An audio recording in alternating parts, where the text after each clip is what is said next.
What's going on, everybody? Time for another Full Draw Friday. This one's episode number 67.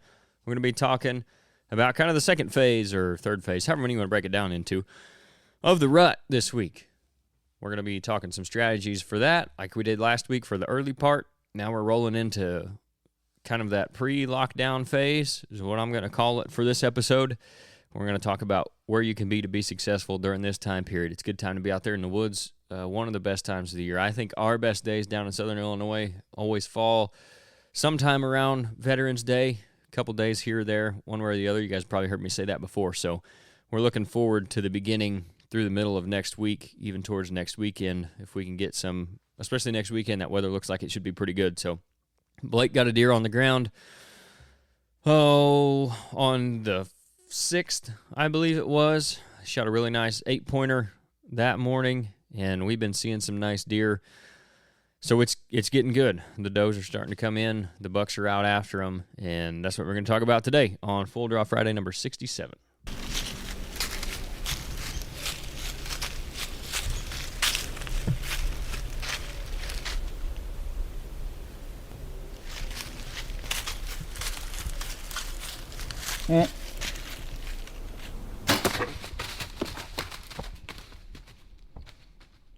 All right, so this is probably going to be a shorter one because we're about to head back out to the woods, but like I said, we're going to be talking pre-lockdown phase of the rut and how you can find the bucks and get on a buck in this time period. And I'm not even sure get on a buck is the right phrase because it's really difficult to get on a particular deer just because it's so random where they might be right now, depending on a hot doe, where she might be and where she might take the buck.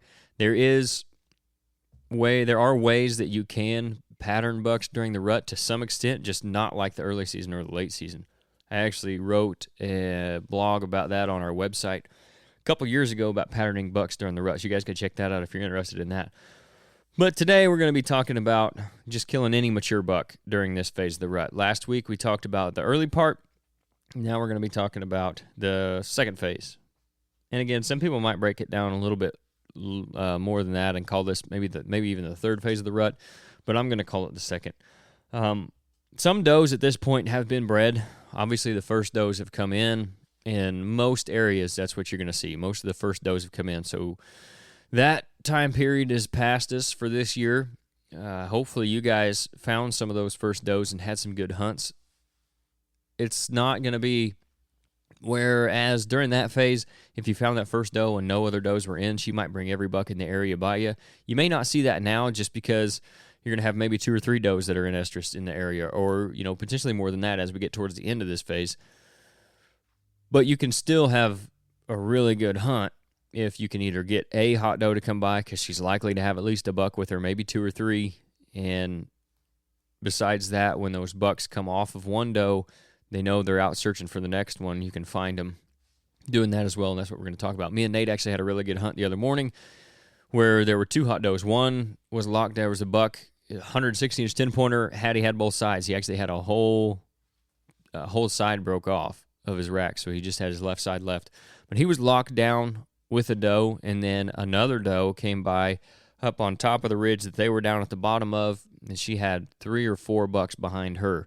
So you're still going to have the potential for that kind of action if you do get a hot doe to come by, and that's going to be one of your best chances for success if you can get lucky enough to have one of those.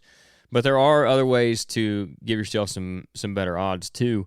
These bucks are going to be cruising, like I said, looking for those next does, so even if you don't have the doe that comes by, while you're looking for her, you want to be in the same spot that the buck's going to be looking for her in, if that makes sense. You got to kind of think like they do and go where they're going to go to give themselves the best odds of finding that next hot doe, because that's what they're going to be doing. And some of those places are going to be, I've got a few of them down here. We'll start with saddles. So if you don't know what a saddle is, picture it as the highest low spot between 2 ridges.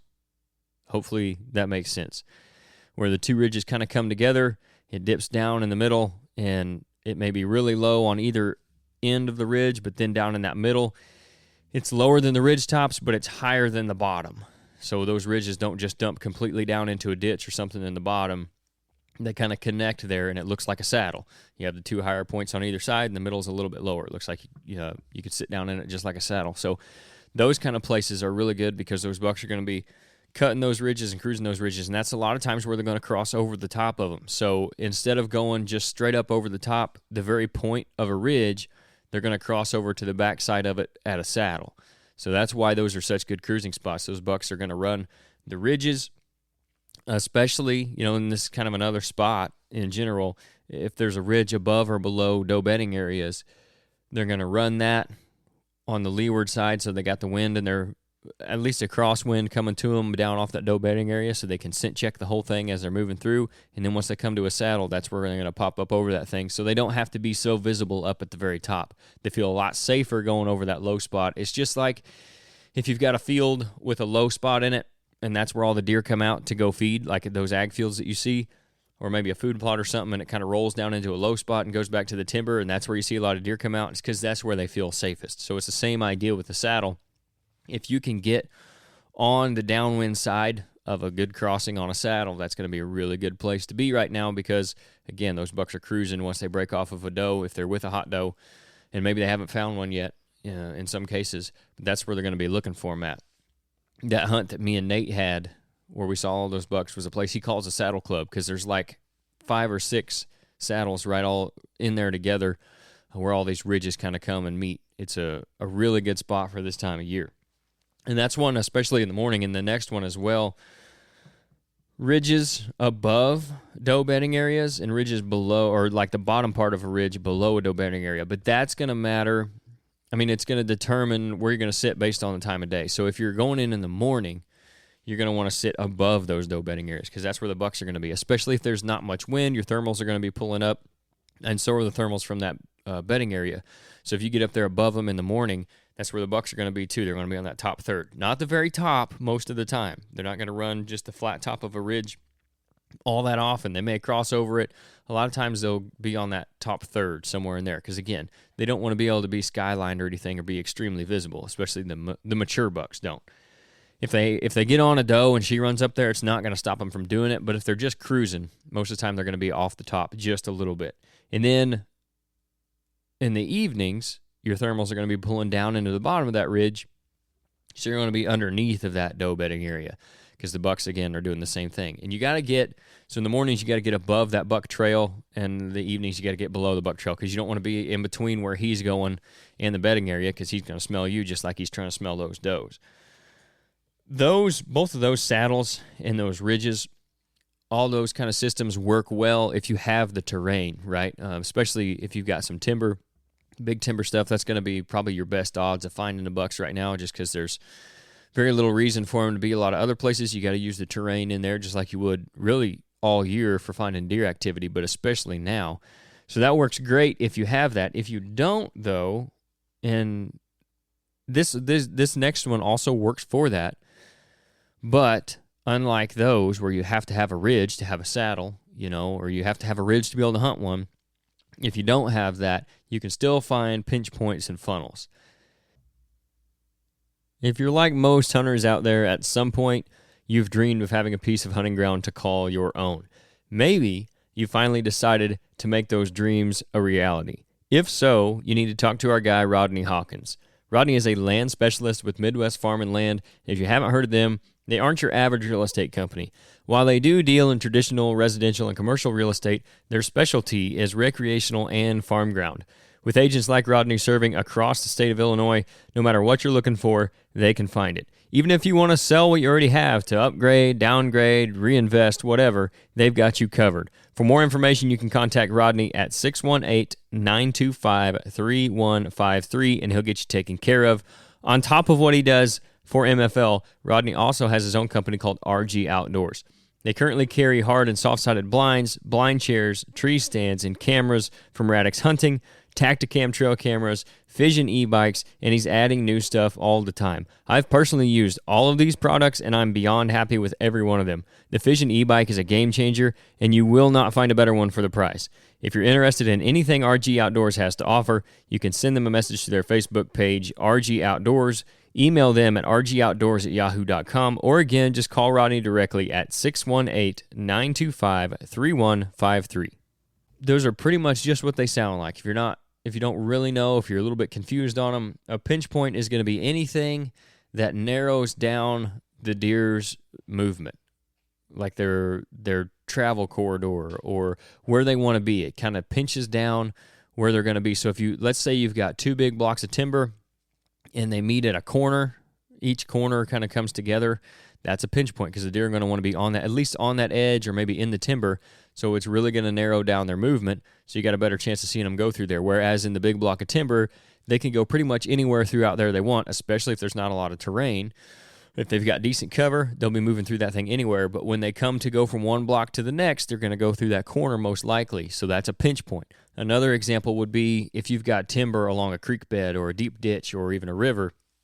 If the timber's really wide and it runs down, and then for some reason, let's say that river cuts back in a little bit and makes a big bend, if you can get on the backside of that bend where the timber is now, let's say, 50 yards wide instead of 150 yards wide, that's another example of a pinch point. It's just an area where those deer almost have to go through if they want to be in the cover.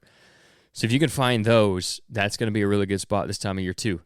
That's a good spot really throughout the season, but especially with these bucks cruising. If they're going, let's say, from that one block to the other, or if they're following that river like they will a lot of times, or that ditch where the does might be bedding on it, so they're going to look for them, or if there's doe trails coming across it, or a crossing on that creek or that river, the bucks are going to be wanting to cut those things and cover as much ground as they can and try to find those does. So if you can get on those pinch points where they're cruising through there, you got a really good chance of seeing one.